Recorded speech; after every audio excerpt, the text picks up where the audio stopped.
Oke, selanjutnya saya akan masuk ke persyaratan-persyaratan. Jadi cukup kali karena saya bertemu dengan orang-orang yang pas saat ini. Maksudnya saat pas itu dalam artian kondisi teman-teman masih mahasiswa, kemudian di kondisi mahasiswa ini berarti kan bisa di ini nih, bisa persiapkan dari sekarang. Apa sih yang menjadi persyaratan dari LPDP gitu. Nah, yang menjadi persyaratan dari LPDP adalah kalau mau masuk di magister dan doktoral dengan reguler, maksudnya reguler itu ya fresh graduate, bukan PNS, bukan santri, bukan pemenang olimpiade segala macam, ini kita sebut reguler, yang umum lah. Syarat untuk S2 itu maksimal 35 tahun, doktoral itu maksimal 40 tahun. Kemudian EPK 3 dari 4. Kemudian kalau doktoral 3 dari 3,25 dari 4 gitu. Nah, kemudian syarat bahasanya kalau dalam negeri itu ITP aja udah cukup. Gitu ya. ITP aja udah cukup, itu 500. Kemudian kalau luar negeri itu IELTS-nya butuh 6,5. Gitu ya. Kalau luar negeri nggak ada ITP-nya. Jadi semuanya yang ada dalam di sini. Nah, Pak, gimana saya, apakah slide ini dibagikan atau enggak? Oh, gampang. Teman-teman itu nanti bisa nanti apa ya ibaratnya ya, masuk ke webnya LPDP gitu. Kemudian Pak, gimana kalau saya kondisinya hamil? Apakah boleh di LPDP terus kira-kira diterimanya atau enggak? Gimana? Kita nggak ada hamil itu menjadi kendala. Jadi nggak akan jadi penghalang ke teman-teman semua. Silahkan, aman gitu ya. Jadi yang paling penting itu sesuai udah persyaratan di sini, teman-teman juga akan dipanggil. Yang akan jadi permasalahan nanti kalau teman-teman study, kemudian kehamilannya itu mengganggu terhadap studinya, maka teman-teman sendiri yang rugi gitu. Kemudian nanti akan dijelasin tuh di LPDP bagi orang yang tidak selesai studinya, itu sanksinya apa, ada sanksinya gitu. Jadi sebisa mungkin kalaupun misalnya kondisinya hamil gitu ya, ini saya sekaligus menjawab ada pertanyaan di chat. Kalau misalnya kondisinya hamil, pastikan emang siap mau sekolah. Kalau misalnya kondisinya hamil mau fokus dulu sama kelahiran, ya fokus dulu aja nggak apa-apa. Gitu ya. Kemudian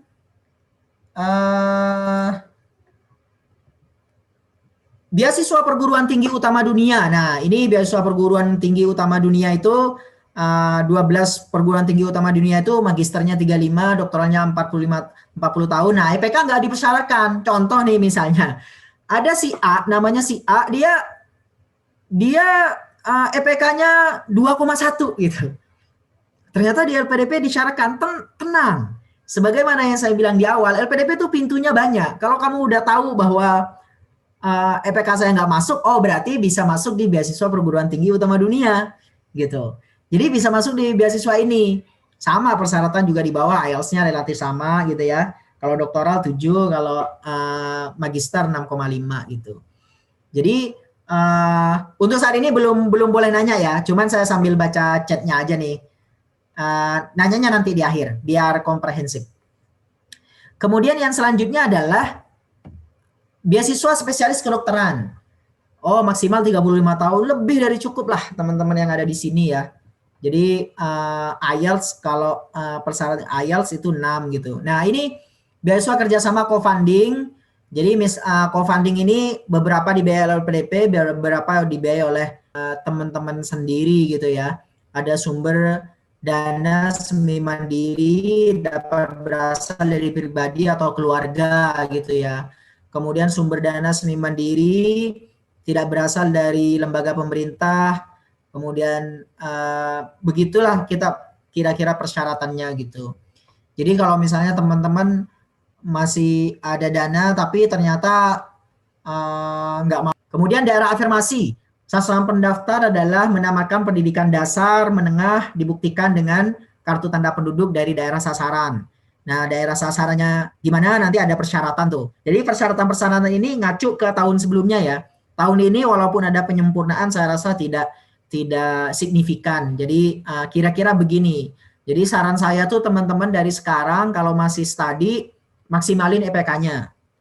Kalau udah lulus kan berarti kan tinggal nyari strategi kira-kira masuk di pintu yang mana gitu.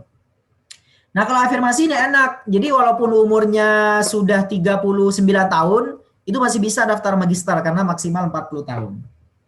Kemudian selanjutnya adalah bidik misi. Nah, bagi teman-teman yang memperoleh beasiswa bidik misi gitu ya, itu bisa mendaftar beasiswa LPDP. Nah, kenapa kok hanya magister di sini, Pak? Ya, emang bidik misi cuma untuk satu gitu kan.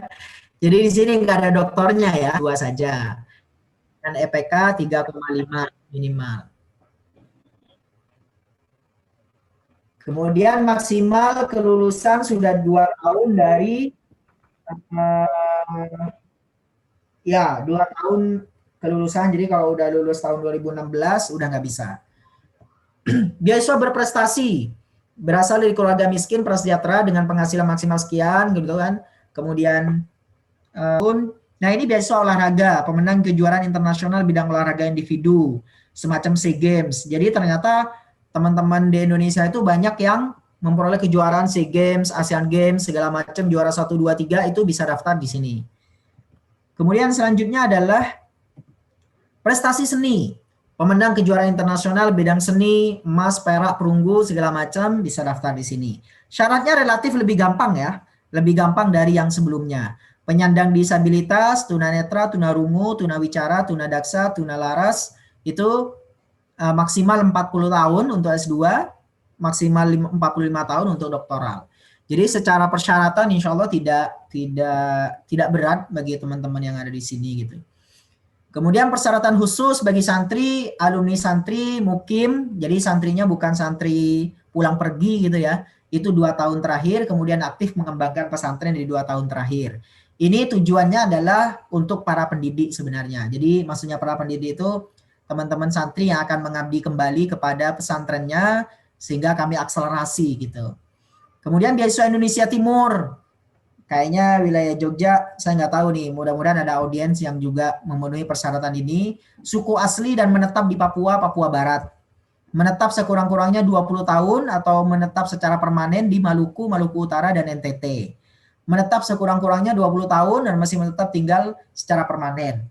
Inilah kira-kira syaratnya, lebih gampang lagi, EPK-nya 2,75. Kemudian yang selanjutnya beasiswa unggulan dosen Indonesia. Ini untuk teman-teman dosen. Saya kira kalau teman-teman dosen udah punya jalur sendiri ya, karena mereka sudah punya udah punya grupnya, udah diperbincangin lebih dalam gitu kan. Kemudian PNS, TNI, Polri, saya rasa di sini nggak ada ya. Kemudian selanjutnya beasiswa berprestasi, sains, teknologi dan ekonomi. Ini magisternya lebih kecil yaitu 32 tahun. Saya rasa itu dari saya. Wah, jadi saya ngomongnya lama banget ini satu jam sendiri ya. 40 menit Luar sendiri. Biasa Pak Kamil. Oke. Sekian ya. Assalamualaikum.